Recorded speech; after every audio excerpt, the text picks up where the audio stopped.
this all the time. Okay, so today we're talking about the Despicable Me spin-off, Minions. Yeah. Now this, which I thought we were talking about already. we love the Minions.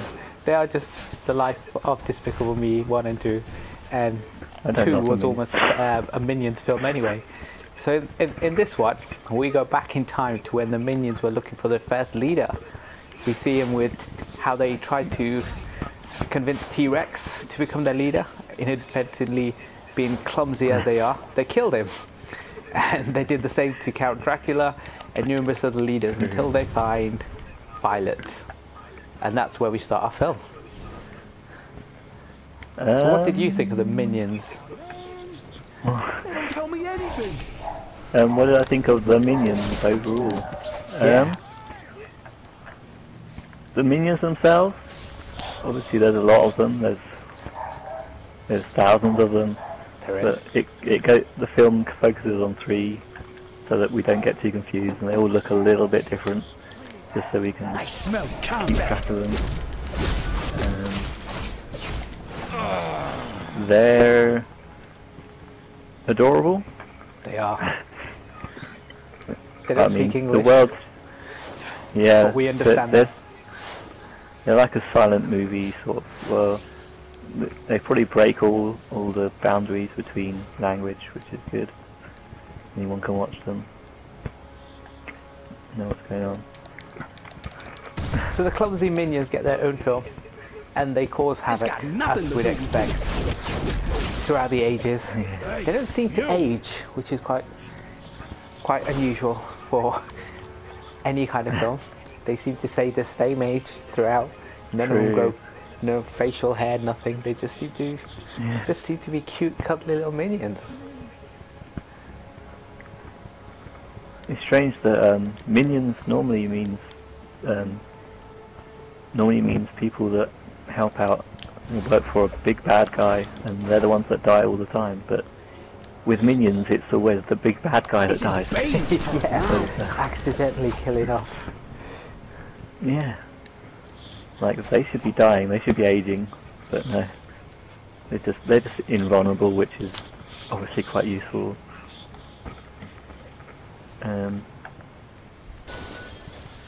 Yeah, so you were talking me through what happened in the film. Yes. Just before we started the video. So we start with the origins of the Minions, and we see them trying to find the leader throughout the years, and just them accidentally killing their leaders, and then kind of just being clumsy as we expected when they were with Guru originally. But as we go over the years, we actually stop at main character Violet, and then the film kind of starts with them trying to help her become a supervillain. But yeah, Scarlet Overkill. She's obviously the coolest, and of course they end up helping her. They end up becoming her minions by their own clumsiness. That's actually how it happens. It's pretty cool. That's like yeah, I won't explain it. But yeah. Of course, we see Guru at one point. Yes, I remember that scene in the cinema. We all turned around and we were about to cry, and it's just like you had a gasp in the cinema because this little baby, and everyone clocked on to who it was. It was something it's quite sweet, to be fair. I thought so. You, on the other hand, didn't quite catch or gather who it was when you first watched it. You're like, who's this bold baby with the big nose? I was like, who's that? Some kid? Yeah. I have to say I did figure it out before. I think I figured it out before I left the cinema. Oh, when all the kids are like, ooh, Guru from number 1. Yeah, I can't remember how I figured it out, but somehow I did. My memory's terrible. I don't even remember Despicable Me properly. It's good that the film kind of connects the Despicable Me universe together with the Minions universe, so multiple Minion sequels can happen, and as well as Despicable Me sequels, we can have the whole kind of Avengers world being built around here as well. Another kind of...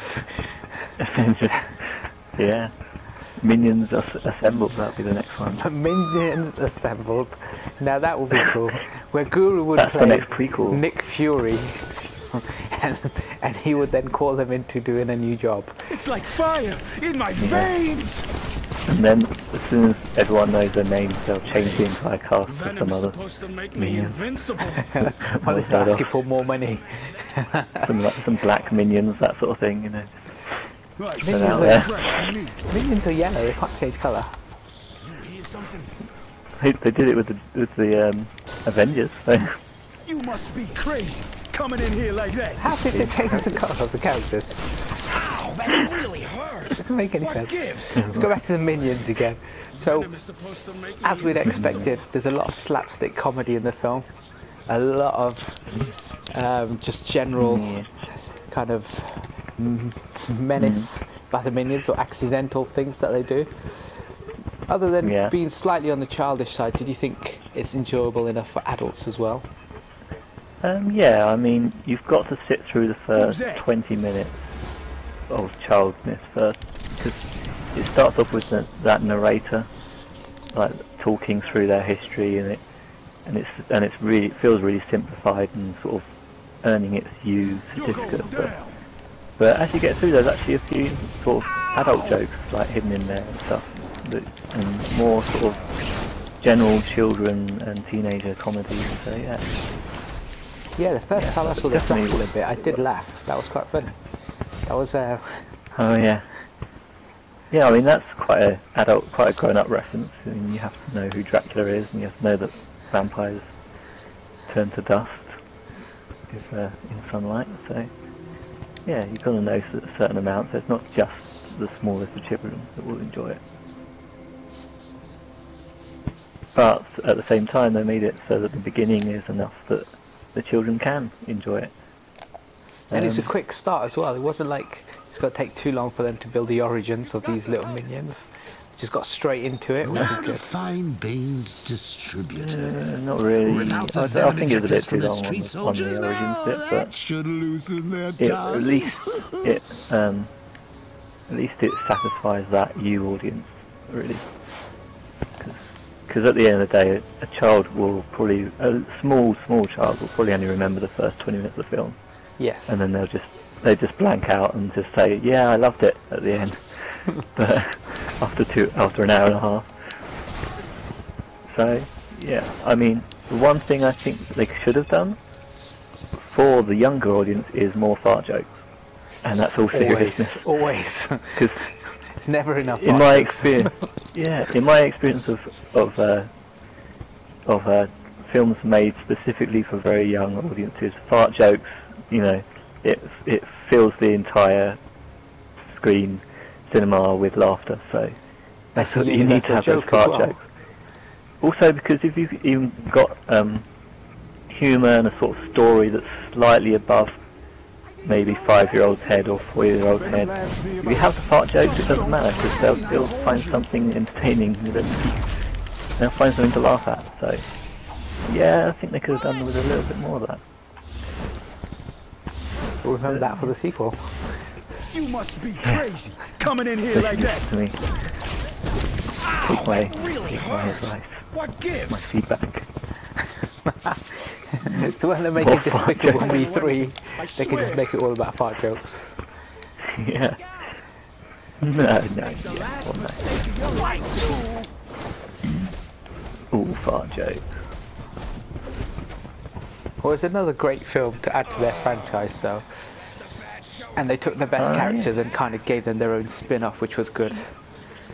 Yeah, I think Minions were a bit of an accidental thing, in my opinion. You know, in Despicable Me, they just became the star of the show by accident, and now they're just famous in their own right, and everyone loves them, and probably even more than Guru.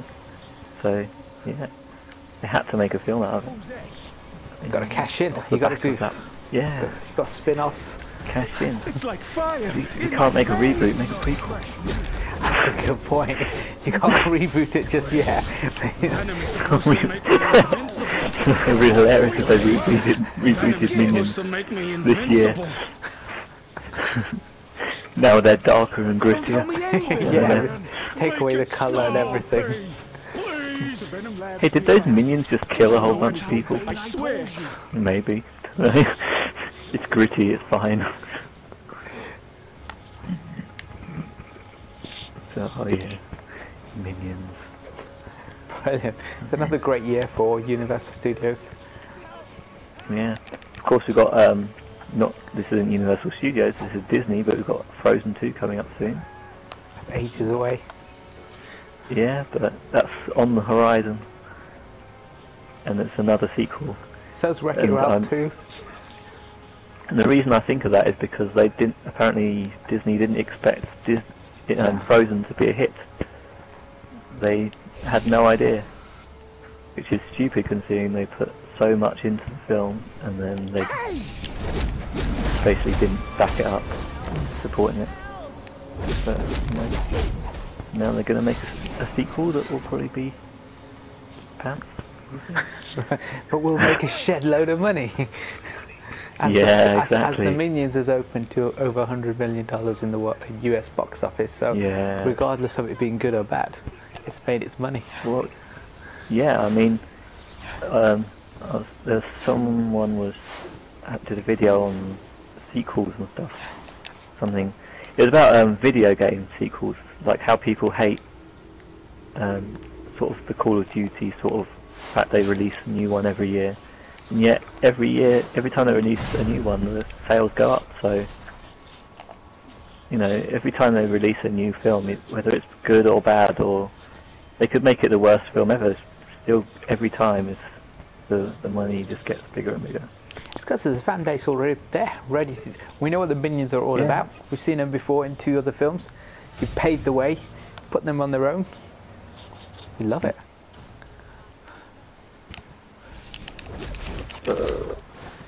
So yeah, so we love the Minions. We give it what, 7 out of 10? 8 out of 10? Not enough fart jokes? Do we have to be unanimous? No, yeah, no. No, if you didn't like it, you didn't like it. 6 5 or out of 7, yeah. I would have said 7 you'd will say do. 5. 7. Brilliant. I can live with a 7, yeah. So you wanted to go for the 5. Didn't like it. Between a 6 and an 8, I mean, it's difficult. It's not even a 7. It's quite a good film. It's just, I'm not actually that big a fan. Go for The 6. Minions themselves. 6 for the Minions. I know. Let's just change the scale. Let's just choose a letter, and they're not in order from A to Z. They mean nothing. So I'm going to give this a L. I'm gonna give it a D. A D. Nice. Yeah. Nice. So not as good as Despicable Me, but still, it's not at the M level. It's at the beginning. It's there, but it's not as good as. Yeah. Mine's a solid L for Minions. Solid L. I mean, if you've seen Despicable Me, you're gonna want to see this film. Yes. And you know, it's entertainment. It's good entertainment. It's fine. Despicable Me had a bit more heart, I think, because you got the little girls, and and Guru's heart melts as well, which is quite nice. Very true. I think it's a lot more people centered. Yeah. That Brilliant. definitely wins out on that. You know, yeah. That's our review of the Minions. That's our review of Despicable Me 3. I mean, And 3. Despicable Me the prequel. Reboot. Everything's a reboot. Everything's a reboot. We are the